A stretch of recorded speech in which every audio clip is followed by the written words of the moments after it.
John, all morning we've been talking about Donald Trump's 60 Minutes interview, especially when he was asked about allies and the EU and NATO. And let's listen to what Donald Trump had to say and then get your learned response. You have also slapped some tariffs on our allies. Well, I mean, what's an ally? We have wonderful relationships with a lot of people, but nobody treats us much worse than the European Union. The European Union was formed in order to take advantage of us on trade. Are you willing to disrupt the Western alliance? It's been going for 70 years. It's kept the peace for 70 years. You don't know that. You don't know that. I don't know what. You don't know that. Is it true, General Mattis said to you, the reason for NATO and the reason for all these alliances is to prevent World War III? No, it's not true. Frankly, I like General Mattis. I think I know more about it than he does. And I know more about it from the standpoint of fairness. That I can tell you. I'm going to try one more time. Okay. I know, Leslie, you don't have to try again. I know exactly what you're saying. Answer my question. The answer is this. I will always be there with NATO, but they have to pay their way. Okay, this is a guy, John Meacham, who thought during the campaign that nuclear triad was a 5-minute energy drink, and he's saying he knows more about foreign policy than General Mattis. You can talk about that. You can talk about so much there. The biggest concern is that he really does have a complete ignorance of NATO, the EU, that both of those institutions were thought of, dreamed of, developed, implemented in large part by Americans and American presidents for the best interest of the United States of America. And it's worked. We're going on 75 years, or I guess more like 70 years, dating back to this most recent presidential election, where this was the infrastructure of an uneasy but ultimately successful peace. We avoided nuclear Armageddon, not least because of these institutions that came out of Democratic administrations, but which were totally supported by and perpetuated by Republican ones. You know, there used to be through that generation, the Gerald Fords, the Eisenhower Republicans used to privately really resist the idea that Ronald Reagan had won the Cold War because, as they would put it, kind of without a lot of guile, they would say, the American people, the Western alliance, won the Cold War. And what I think we're seeing here is the remarkable truth that there is, in fact, no learning curve with this particular president. This is exactly what he was saying when he picked up on the NATO issue in the very beginning during the campaign. He's managed to monetize our alliances.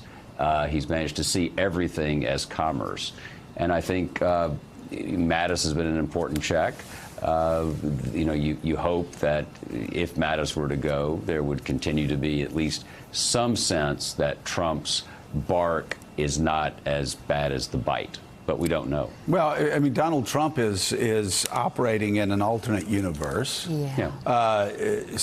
asking questions or saying to Leslie Stahl, you don't know the very things that we all do know. And history has proven it time and again that these alliances with Europe have helped us in so many ways. And it was always General Mattis there who tried to explain what happened. This is, by the way, just so everybody remembers, Mattis tried to give Donald Trump a history lesson because Donald Trump doesn't read books and he doesn't know history. And at the end, that's when he bolted up angry, left the room, and that's when the then Secretary of State called him a moron. With another word in front of moron. But if you believe that General Mattis is a good check, Secretary Mattis is a good check on U.S. foreign policy, you'll be concerned with this next clip. I think I have a great cabinet. There are some people that I'm not happy with. Who are you not happy with? I don't want to say that. But come on. No, I don't want to say that. But I have some people that I'm not thrilled with, and I have other people that I'm beyond thrilled with. What about General Mattis? Is he going to leave? Well, I don't know. He hasn't told me that. I have a very good relationship with him. It could be that he is. I think he's sort of a Democrat, if you want to know the truth. But General Mattis is a good guy. We get along very well. He may leave. I mean, at some point, everybody leaves. Everybody. People leave. That's Washington. Well, if he's a Democrat, then Donald Trump should love him, because Donald Trump gave a ton of money to Rahm Emanuel, gave a ton of money to Chuck Schumer, gave a ton of money to the Democratic National Committee, gave money to Hillary Clinton. I mean, Donald Trump, you would think that if you were a Democrat, Trump's been a Democrat his entire life until he discovered birtherism in 2011.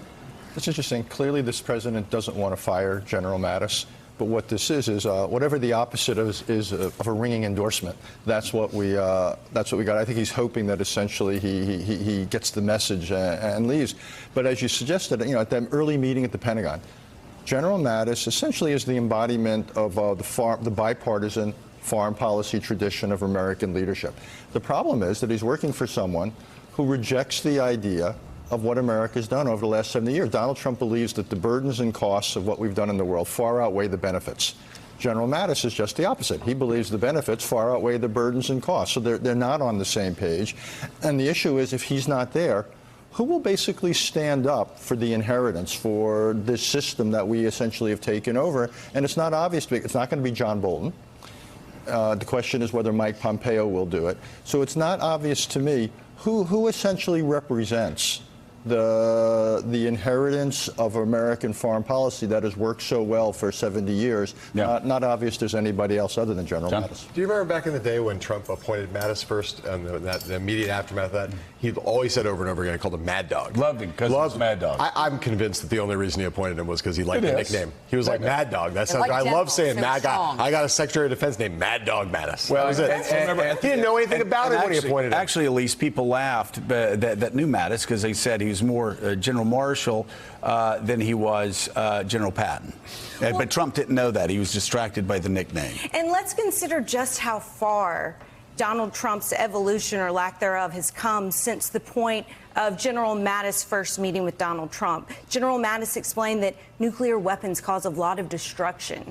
And so do you remember Donald Trump came out of that meeting and was like, oh, well, General Mattis convinced me you don't want to use a nuclear weapon. Well, thank God. It's like, wow. This is where we are. And I think to Richard's point about ideology and wondering about the ideology, that's almost a luxury at this point. We don't even have the framework in place to execute foreign policy abroad. You look at no ambassador to Turkey, no ambassador to Saudi Arabia. Donald Trump has said, I alone can do it. And he has said he specifically is not going to make these appointments because he doesn't need people. See, I think that's a very important point. So Mattis is an institutionalist, right? He's a lifetime military person, believer in international structures and NATO and all that. Donald Trump is a radical.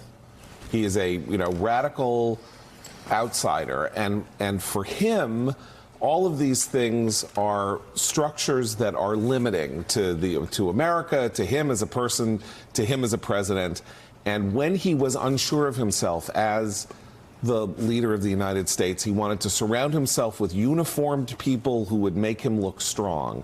He said at the end of the 60 Minutes interview that he is now very comfortable as president, which means he doesn't need H.R. McMaster's uniform, not that McMaster wore a uniform as National Security Advisor. He doesn't need Mattis's uniform. This is his presidency. He knows more than Mattis.